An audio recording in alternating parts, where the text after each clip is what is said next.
السلام عليكم. الحمد لله رب العالمين. الصلاة والسلام على أشرف المرسلين سيدنا محمد رسول الله صلى الله عليه وسلم وعلى آله وصحبه أجمعين. أما بعد. പ്രവാചകന്മാർ ആ സമൂഹത്തോട് പറഞ്ഞത്, ഞങ്ങൾ നിങ്ങളെപ്പോലെയുള്ള മനുഷ്യർ തന്നെയാണ്. മനുഷ്യപ്രകൃതിയിൽ നമ്മൾ രണ്ടു കൂട്ടരും യോജിക്കും.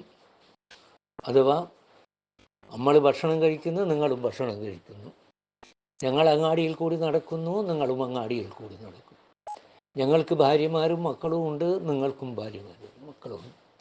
പക്ഷേ അള്ളാഹു ഞങ്ങൾക്ക് നുബുവത്തും വഹയും നൽകിയിട്ടുണ്ട്. അത് അവൻ ഉദ്ദേശിച്ചവർക്ക് മാത്രം നൽകുന്ന ഒരു അനുഗ്രഹമാണ്, നിഅമത്താണ്. അതുകൊണ്ട് നിങ്ങളെ ഉപദേശിക്കാൻ ഞങ്ങൾ കടപ്പെട്ടവരാണ്. എന്നാൽ നിങ്ങൾ ആവശ്യപ്പെടുന്ന തരത്തിലുള്ള മുഅ്ജിസത്തുകൾ, അസാധാരണ സംഭവങ്ങൾ കാട്ടിത്തരാൻ ഞങ്ങൾക്ക് സാധ്യമല്ല. അള്ളാഹുവിൻ്റെ അനുമതിയും ഉത്തരവും ഉണ്ടാകുമ്പോൾ മാത്രമേ അതുണ്ടാവുകയുള്ളൂ എന്നൊക്കെയായിരുന്നു പ്രവാചകന്മാരുടെ മറുപടി ആ ജനങ്ങളോട്.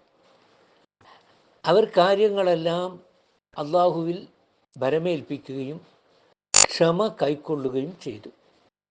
എന്നാൽ നിഷേധികളുടെ അടുത്ത പടി ഭീഷണിയും ധിക്കാരവും ആയിരുന്നു. റസൂലുകളുടെയും സത്യവിശ്വാസികളുടെയും ക്ഷമ അവരുടെ കഴിവില്ലായ്മവും പരാജയവുമായിട്ടേ ഈ എതിരാളികൾ കണക്കാക്കിയിട്ടുള്ളൂ. അങ്ങനെ ഭീഷണിയിൽ നിന്നും അവർ അന്ത്യശാസനത്തിലേക്കും കയ്യൂക്കിലേക്കും മുതിർന്നു തുടങ്ങി.